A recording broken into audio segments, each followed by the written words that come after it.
자, 이번 이야기는 시청자 요티님이 겪으셨던 소름 끼치는 이야기를 들려주실 겁니다. 정말 또 오랜만에 군대 괴담이 될 것 같습니다. 자, 도대체 어떤 일이 있었길래 요티님께서 시들무에 찾아와 주셨을지 들어보도록 할게요. 여보세요? 아, 요티님. 안녕하세요. 목소리 되게 부드러우시다. 아닙니다, 아닙니다. 거의 맥심 커피 믹스인데요? 네. 아닙니다. 그래요. 아이고. 요티님 반갑습니다. 안녕하세요. 반갑습니다. 오늘 요티님께서 해주실 이야기는 바로 군대 괴담이 될 것 같아요. 네, 맞습니다. 네, 근데 실제로 이제 복무할 당시에 겪으셨던 실화 이야기겠죠? 네, 제가 겪었던 일이고, 이제 실제 사건이랑 연관이 있는 것 같아가지고, 예. 그 이야기를 말씀드리려고 제보를 했습니다. 감사합니다. 아이고, 긴장 많이 되시겠지만, 어차피 네. 그냥 남자끼리 통화한다 이 생각하면 바로 사라집니다. 그거. 네, 그럼 편하게 하겠습니다. 네, 편하게 저한테만 한다고 생각해 주세요. 네, 알겠습니다. 네, 시청자 없어. 지금 0명이거든요? 저한테만 그냥 들려준다고 생각하시고 부담 내려놓고 편하게 해주시면 됩니다. 자, 그럼 바로 출발하도록 할게요. 렛츠고! 길이십니다. 요티입니다.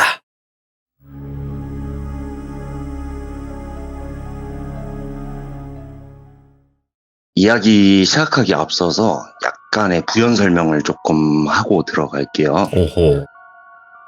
우선은 부대의 건물 구조가 어떻게 돼 있는지 조금 설명을 드려야 이야기가 좀 이해하기 쉬워서,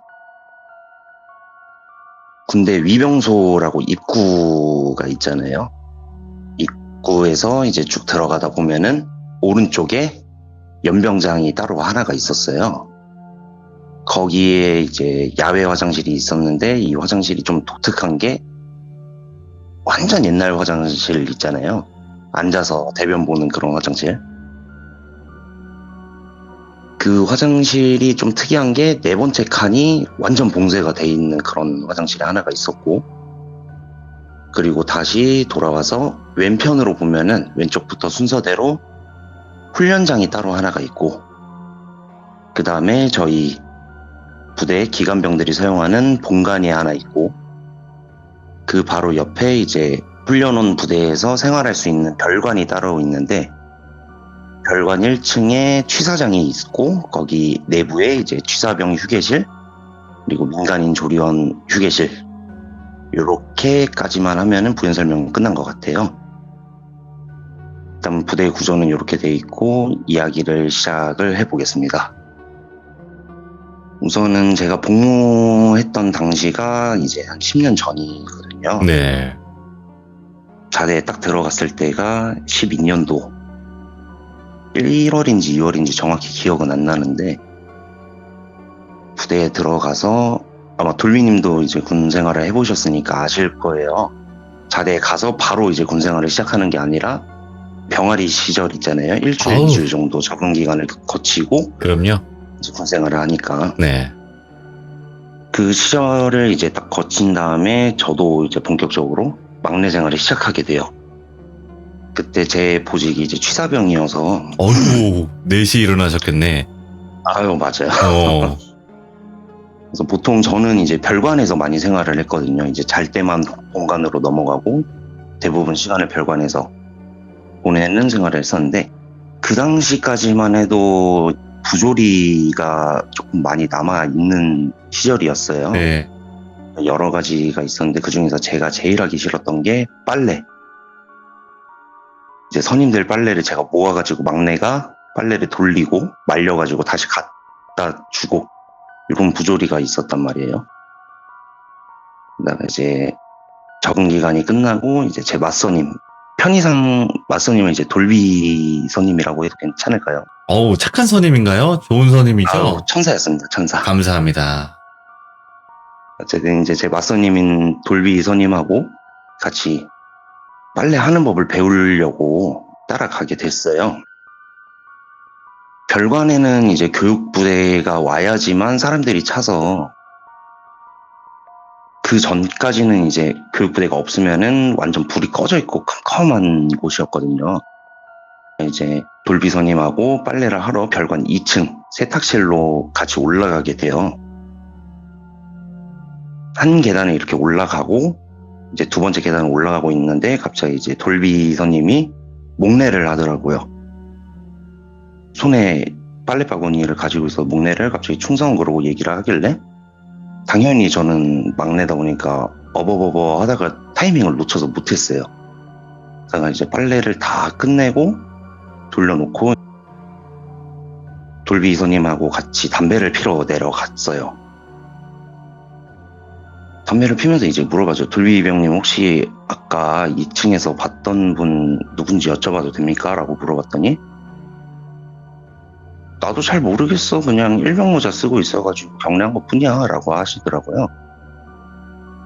누군지는 모르십니까? 그냥 불이 다 꺼져 있어가지고 얼굴은 잘 안 보이더라. 그냥 일병 모자에다가 생활복만 입고 있어서 못 봤다라고 얘기를 하시더라고요. 대수롭지 않게 그냥 그렇구나 하고 지나갔어요. 일단 낙지했고 넘어가고 그 후에 이제 제가 군 생활을 또 열심히 하면서 저도 이제 일병을 달고 시간을 잘 보내고 있다가 네. 일종의 사고로 인해서 제가 허리를 좀 크게 다쳐서 부대 내에 있는 의무실에서는 도저히 치료가 안 될 것 같으니 군인들만 가는 국군병원으로 가라라고 소견을 받아서 국군병원으로 넘어가게 돼요. 거기서 이제 치료를 받고 뭐 맛있는 것도 먹고 그러고 부대로 복귀를 하려고 하는데 그 병원이 엄청나게 컸단 말이에요. 그렇죠. 그래서 차를 타고 이렇게 뺑 돌면서 나가는데 언덕길 위에 이제 장례식장이 하나가 있더라고요. 근데 그 장례식장이 좀 이상했던 게 장례식장 바로 입구에 텐트가 하나 쳐져 있었거든요. 좀 뭔가 이상하더라고요. 사회에서도 이제 장례식장 앞에 텐트가 있다는 거는 뭔가 이상한 건데 운전병 선임한테도 제가 한번 여쭤봤어요. 혹시 저거 텐트가 왜 쳐져 있는 거냐, 여기서 훈련하는 거냐 그랬더니 그 선임도 자기가 군생활을 하면서 이 병원에 자주 왔는데 저게 어떤 건지 아직도 난 모르겠다. 올 때마다 매번 있었다. 그 정도까지밖에 모른다고 하시더라고요. 뭐 모르는데 제가 더 물어봐봤자 알 수 있는 게 없으니까 일단은 그러고 부대를 복귀를 했어요. 그렇게 또 시간이 흘러가지고 제가 이제 실세라는 권력을 잡은 날이 왔죠. 부대에 온 지 딱 1년이 될 때쯤이에요. 제가 부대 전입 왔을 때가 저희 부대 재정비 기간이어서 저희 기관병들 제외하고는 훈련 부대도 없고 하다 보니까 엄청 조용한 부대였거든요. 그러다가 이제 제가 딱 1년째 되던 해에 사건이 하나가 일어나는데 취사병들이 이제 점심을 끝내고 나면은 쉬는 시간이 한 3시간에서 4시간 정도 시간이 남을 때가 있어요. 네. 그때 이제 저희가 밥을 먹고 저희 취사병 휴게실에서 취사병 4명에서 TV를 보다가 잠을 자려고 딱 누워 있었거든요. 네. 저희 휴게실 바로 옆 칸이 이제 조리원 어머니가 쉬시는 방이에요. 저는 자려고 딱 누웠는데 이제 옆방 조리원 어머니 휴게실에서 어머니가 갑자기 흐느끼시더라고요. 엉엉 우는 건 아니고 약간 좀 슬프게 막 흐느끼시면서 우시길래 이거 괜히 가가지고 어중잡게 위로하기보다는 이따가 슬쩍 물어보자 이 생각을 하고 저도 이제 잠을 자게 돼요. 누워있다가 이제 잠이 온다 하고 있는데 뭔가 몸이 그때부터 이상하더라고요. 몸이 이제 침상으로 계속 빨려 들어가는 느낌이 나면서 귀에서 이제 보일러 돌아가는 소리가 계속 나더라고요. 우웅 소리가 나면서 몸이 갑자기 안 움직이기 시작했어요. 이 시점으로 제가 예전에 어릴 때 딱 한 번 가위를 눌려봤는데 그때랑 느낌이 조금 비슷하더라고요. 오. 그때 공포가 너무 심해가지고 절대 눈을 안 뜨려고 했었어요. 제가 그때 어떻게든 몸만 움직이면 이건 풀린다. 손가락이든 발가락이든 움직여라 하면서 몸을 막 움직이고 있는 찰나에 제가 상체를 일으키면서 몸을 딱 세운 거예요. 그러고 나서 제가 다행이다 하는 순간에 누군가가 이제 제 뒷목을 잡고 잡아 당기면서 제가 뒤로 나자빠졌거든요. 그때부터 이제 보일러 소리가 아니라 기계 소리, 공장에서 나는 기계 소리 있잖아요. 엄청 크게 나는 소리.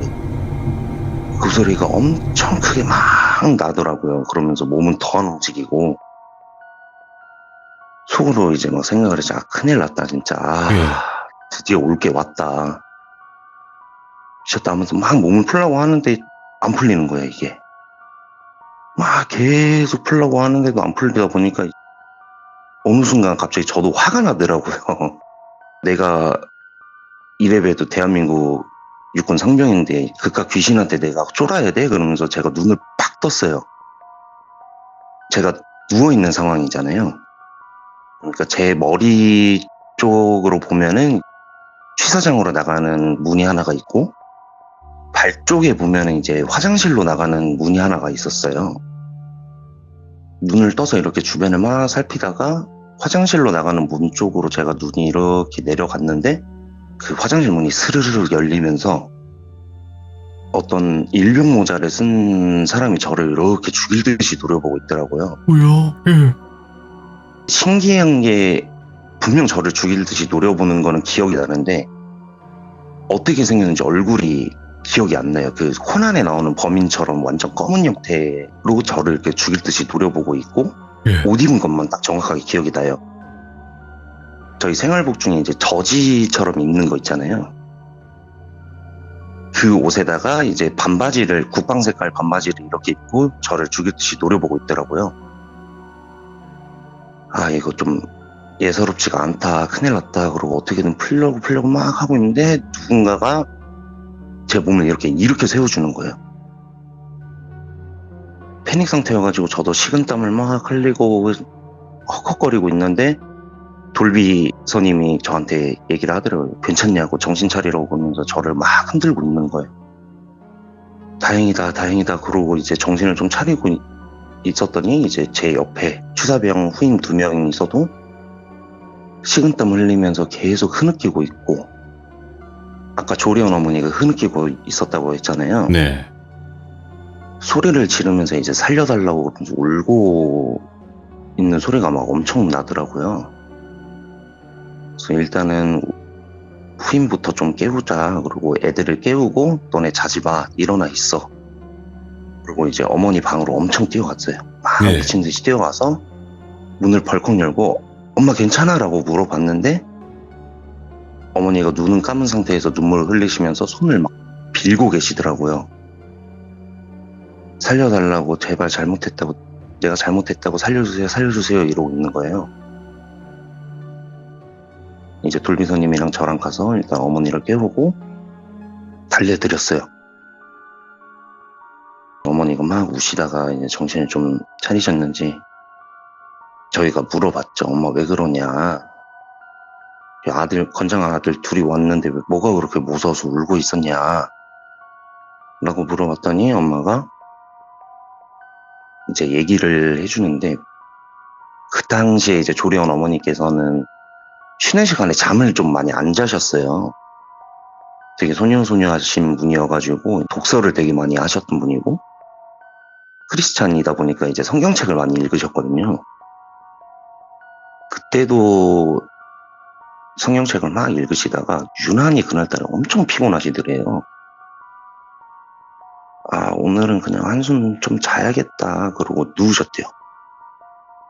누워가지고 이제 잠에 들려고 하는 찰나에 뭔가 몸이 조금 무겁길래 눈을 떠서 뭐지? 하고 이렇게 주변을 살피는데 어머니 방 문이 스르륵 열리더니 일병 모자 쓴 군인이 어머니를 노려보고 있다고 하더라고요. 그래서 어머니가 처음에는 누구세요 이러고 얘기를 하다가 아무 말도 없으니까 직감적으로 이게 뭔가 잘못됐다라고 느끼셨나 봐요. 이건 내 선에서 안 되겠다. 이제 기도라도 해야겠다 그러면서 주기도문을 막 외우신 거예요. 막 외우고 있는데 일병 모자를 쓴 귀신이 어머니를 향해서 달려들면서 이제 어머니 목을 막 조르시는 거예요. 어머니 목을 막 조르니까 이제 어머니가 너무 무서워서 제발 살려달라, 내가 미안하다, 주기도문 외워서 미안하다 그랬던 것 같아요. 막 살려달라고 계속 애걸복걸 하다가 때마침 저랑 이제 돌비 선임이랑 와가지고 어머니를 깨운 거죠. 그러면서 어머니 좀 달래주고 있다가 돌비 선임이 저한테 얘기를 했어요. 그때 어머니 내가 좀 달래드릴 테니까 너 애들 좀 가서 봐라 라고 해서 제가 나갔죠. 알겠습니다. 그러고 나가서 취사장 바로 뒤편에 담배 피는 곳이 있어서 제가 나갔더니 제 후임 2명이 밖에서 담배를 피고 있더라고요. 애들이 근데 넋이 나간 표정을 짓고 있었거든요. 그때 야 너네는 뭔 꿈을 꿨길래 둘 다 막 낑낑대면서 그러고 있냐? 라고 물어봤더니 묘티상명님 어머니한테 갔을 때 저희 둘이서 얘기를 좀 했는데 뭔가 이상하다 이렇게 얘기를 하더라고요. 뭐 뭔 꿈을 꿨길래 그래? 그랬더니 저희 둘 다 갑자기 몸이 안 움직여가지고 눈을 떴더니 화장실 가는 문 쪽에서 어떤 일병이 일병 모자를 쓴 사람이 우리를 노려보고 있었다. 몸이 안 움직여가지고 너무 무서웠다라고 하더라고요. 그래도 제가 선임이니까 야 그런 게 어딨어, 야 정신 차려, 너네 빨리 들어와서 밥할 준비해, 그러고 애들을 들여보냈죠. 그래서 저도 이제 멘탈이 많이 깨져 있었어요. 그때 다 같이 이렇게 가위에 똑같이 눌려버리니까 일단은 저도 담배를 하나 더 펴야겠다 그러고 피고 있는데 돌비 병장님이 이렇게 나오셨어요. 요태야 괜찮냐? 그러고 물어보더라고요. 아니 뭐 괜찮습니다, 뭐 별일 있겠습니까? 그랬더니 요태야 너 1년 전에 혹시 기억나냐? 그러더라고요. 아니 뭐 어제 일도 기억 못하는데 제가 1년 전 일을 어떻게 기억합니까? 그랬더니 돌비 병장님이 이제 요티 너 전이 와가지고 나랑 같이 빨래했던 거 기억나니? 그러더라고요. 네, 뭐 말씀해 주시면 기억날 것 같습니다 라고 얘기를 했더니 돌비 병장님이 너 빨래 내가 가르쳐 줄 때 별관 2층 올라가면서 내가 목례했던 거 기억나? 그러더라고요. 예, 그랬던 것 같습니다 라고 얘기를 했는데 요티야 나도 사실 가위 눌렸다 그러더라고요. 뭐 어떤 가위십니까? 라고 물어봤더니 너랑 똑같아.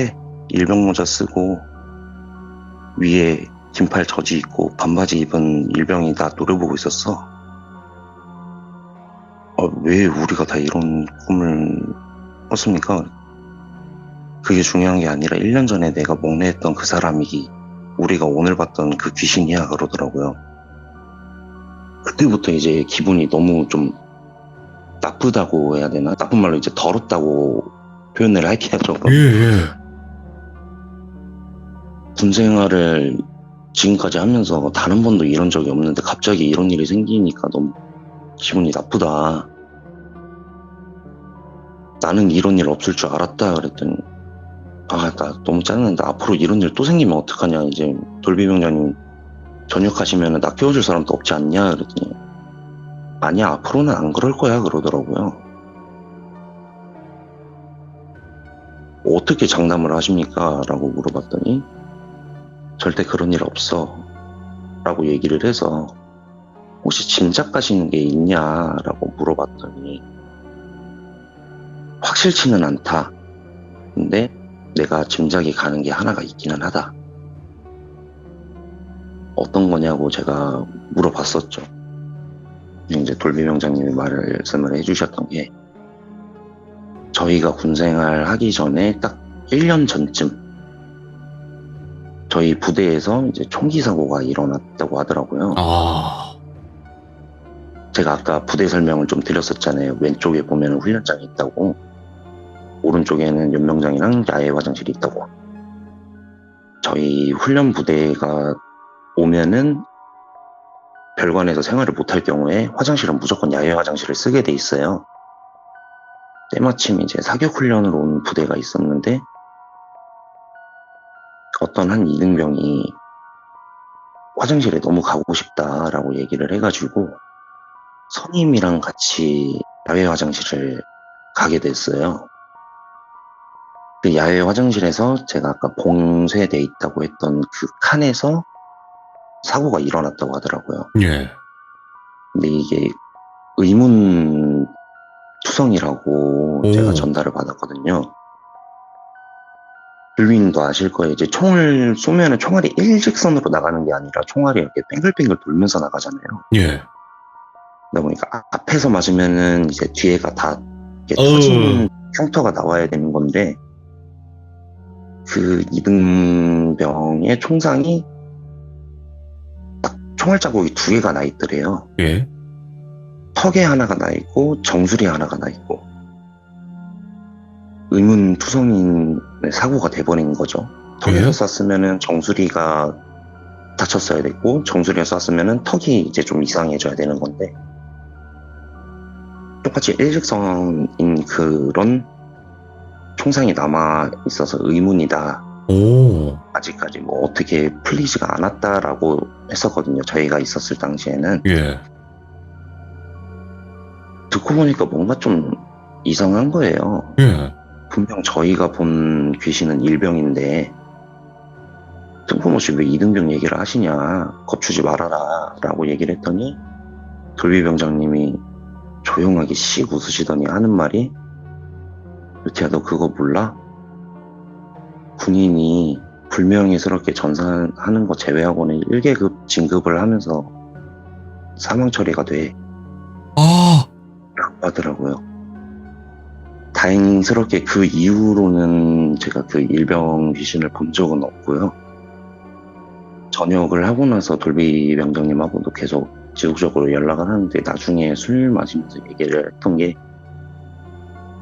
자기 자신의 죽음이 너무 억울해가지고 사람이 없을 때만 이렇게 조용하게 우리한테 나와서 자기의 죽음을 좀 말하려고 했던 게 아닌가 싶다라고 하시더라고요. 와. 그러니까 지금 이제 이해를 못 하시는 분들도 계실 거예요. 아니 왜 그게 그렇게 하실 분들도 계실 텐데 그러니까 네네. 사고 당시에는 2등병 신분이었는데 전사를 하고 나면 1계급 진급을 해서 처리를 한다라는 거죠. 그러니까 네, 그 귀신이라고 추정이 되는 일병 귀신이 왜 일병이었을까? 그거를 말씀해 주신 거예요. 자기가 이제 이등병인 상황에서 네. 그 모습으로 나오게 된다면은 자기는 이제 극단적인 선택을 한 거밖에 안 되니까 그렇죠. 일병의 모습을 하고 나왔던 게 아닐까라는 생각이 드네요. 그러면 지금 이게 아무리 가위를 눌려서 목격을 했다고 쳐도 대부분의 가위 네. 눌림 현상이라고 하면 그냥 뭐 수면 장애야, 피곤해서 그래, 헛것이야 이렇게 생각하시는 분들도 많은데 지금 가위 눌리면서 지금 보신 분들만 몇 명이에요 지금? 총 5명이 같은 복장을 한 귀신을 본 거죠. 그러니까 이런 걸 들으면 가위 눌림으로 귀신을 볼 수 있다고 저는 또 생각을 하거든요. 어떻게 이걸 설명해요 과학적으로? 다 다른 사람이 같은 형체를 가위 눌려서 봤다라는 게. 일단은 요티님께서 말씀하시는 게 정확히 그 사건과 연관되어 있는 건지는 몰라요. 저도 추정이 된다라는 거죠. 그쵸. 그렇지만 이것 때문에 나타날 수 있는 가능성이 크다라고 생각을 했던 거 아니에요. 선임도 그렇고. 네, 맞아요. 와, 이게 원래 보이면 안 되는 일병인데, 그렇죠? 네네. 오늘 요티님께서 군대 괴담을 들려주셨는데 너무도 소름 끼치게 이야기를 잘 들려주셨습니다. 진짜 감사드리고 진짜 고맙습니다. 네, 감사합니다. 네, 고맙습니다. 네, 감사합니다. 네. 안타까운 사고죠. 군대에서 어떤 사고가 있는 것은 그게 또 총기 사고면 더더군다나 그렇고요. 하지만 계속 그 일병의 모습으로 여러 사람에게 나타나고 그리고 한 가지가 좋은 모습이나 이런 경우가 아니라 죽일 듯이 노려본다고 했습니다. 얼마나 또 한이 있었을까. 그래서 그 자리를 떠나지 못하는 것일까? 이렇게 생각을 해볼 수 있는 군대 괴담 중에 또 요티님의 이야기였습니다. 시청해주신 모든 분들 감사드립니다. 고맙습니다.